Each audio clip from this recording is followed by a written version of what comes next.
What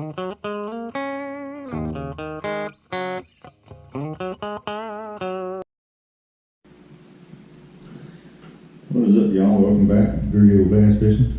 Today's video is going to be about my top 7 lures I keep on the deck of the boat at all times. Even during summer or winter, usually I have them on the deck of the boat. It may change a little, but I want y'all to go check out KD's Water and Woods. I'll try to pin his link in the comments. I haven't learned how to do that yet, so we'll see. But go check him out. If y'all from Lee Out Loud's channel, y'all know that he wants him to get 1,000 subscribers in a month to so Lee will eat the tuna salad that he will not eat. So hopefully we can get him up there. If y'all like Outdoor channel, he has a good channel, a lot of good videos, so go check him out. But I guess we'll start out with what I start out with in the mornings. Is top water. On most mornings it is windy, then usually I'll just throw some crankbaits on the same rods. But anyway, so here's a Spro popping frog. I don't know if y'all can see it. I got my phone over here too so I can kind of see what I'm filming. Spro popping frog. Did several different colors, but I like this color because it's silver on the bottom. And I like to throw it. I'll throw it on points and everything. I mean, it doesn't just mimic a frog. It can mimic a little bait fish that's struggling, starting to die or whatever. I tie it on my 65-pound braid on a 7.3 heavy rod. But you can skip it under docks and the bushes, overhanging the bank, and over brim beds. Anything. They're very good. Definitely around grass, and you can. They're very weedless, so they don't get hung up on anything. If I'm in the wide open, like on long points or around the edge of docks or something, I'll throw a spook. Several different brands. I'm pretty sure this is a Strike King. They have Super Spook, Spook Juniors. I think this is a Junior in the bone color. But you sit there and it walks. And you twitch it with slack line and just slowly reel it, and let's see if I can do it. It'll go that way and then it'll go that way. And it'll stay in the strike zone longer than, say, something like a buzz bait or a whopper or something like that. And it's just a different action than a frog, and it has a rattle in it too, so it attracts them. I'll throw both of those in the mornings when the water is nice and calm. Let's see. And then I will probably move to, I'll probably start throwing a jig after that. This is a kind of a crawl color jig with a, I think it's a rage tail. That's not right. It's a Strike King rage crawl, I believe. But so legs kick and everything like that. They have, but all jigs different colors, like the bluegill jig I showed in another video. I do like that one a lot. Definitely clear water. But if your lake or river or whatever you're fishing focuses more on crawfish, then the crawl color would be better for you. You can put all different kind of trailers on them, which I did talk about in the bass or tips for beginning bass fishing. I like to throw the Texas rig and with a brush hog. During the winter, the brush hog really doesn't work as well because it has too much action.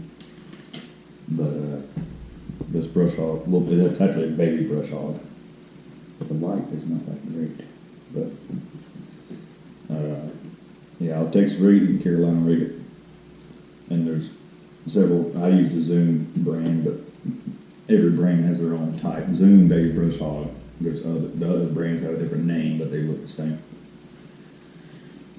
Let's see. I'll use the crankbait. Find out how active they are. You can find the more aggressive fish. This is an XD5 or a 5XD. I'm dyslexic, but it'll go about 15 feet, probably 15 foot deep. It depends what kind of line you use. If you're using a heavier line, a thicker diameter line, it will not go 15-pound test line, this crankbait would not go as deep if I were to use 12-pound test line. So you try to stick with, you can change the weight, how deep it goes. You can put 10 on it and do a really long cast, and you can actually get it deeper than what the rating is on the box. But I do like to throw this during the summer. During the winter, I don't throw it as much, but some people do. I just don't. But there's also different colors on those. I usually stick to the shad pattern most of the time. If it's muddy or at night, I'll change to a darker color or a chartreuse color. And then if I can't get any bites doing all that, I'll start throwing the Ned Rig, because it's a lot slower presentation. And this is the hook and the worm that I typically use. Even when the water's clear, they like this copper truce. That's what it's called. But that usually catches them when nothing else will, in my opinion. Or you can use like a wacky rig, hook up with a trick worm or something like that, or a Cinco. But I've never been one to fish wacky that much, and I know I'm missing out on some good bites, but so maybe I'll start doing that. I don't know, but usually that was a terrible hook, or terrible rig on that. But you get the point. And let's see, last but not least, man, these worms are tough. I can't even get them off the hook.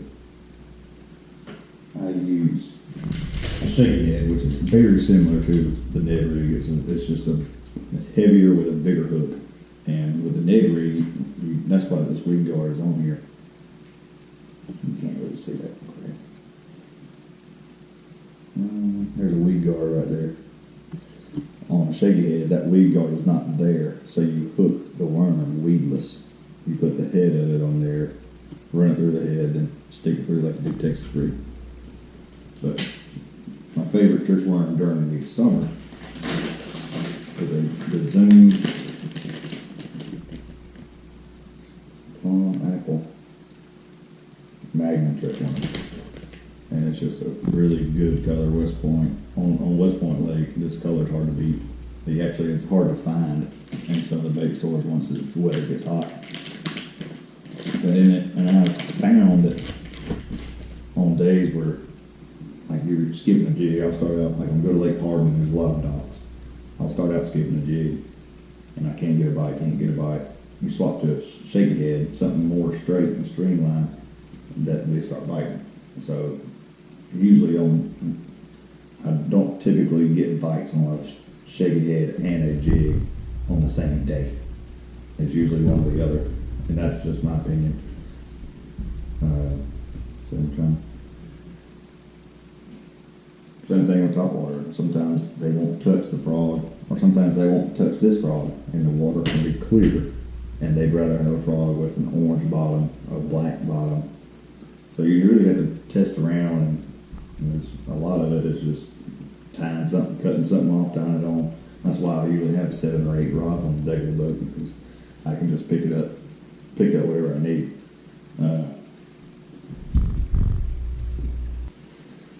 Alright, so usually when I use all these baits I was talking about, when I find the one that I get the most bites on, and that's most productive, I will change over my other rods, my other setups to a bait that's close to that, maybe a different color, different size.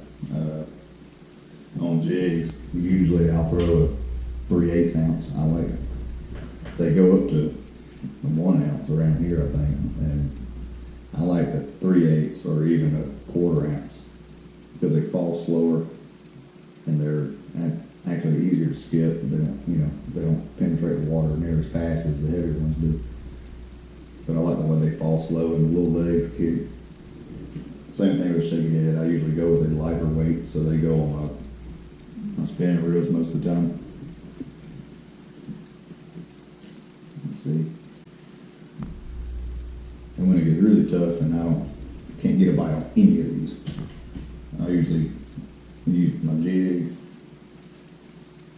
or my brush hog. I'll take this dip and glow garlic. You take the cap off and you dip it in there. But don't get it on anything else. And usually I dip it over the edge of the boat in the water because it will stain your carpet, it'll stain your fingers. And it smells like garlic, so if you don't like garlic, it'll sting too. I guess that's about it. I'll be making another video talking about whether or not you should spend a lot of money on rods and reels or you shouldn't. But I'll have to do that outside so I can look at all my rods and reels and show you all the difference. But yeah, I guess that's it. I appreciate y'all watching, and hopefully within the next month or two, fishing will start getting a little better so I can have some good fishing videos up. These 2 lakes around me just get pitiful when it gets this hot. But alright, thanks for watching. See y'all.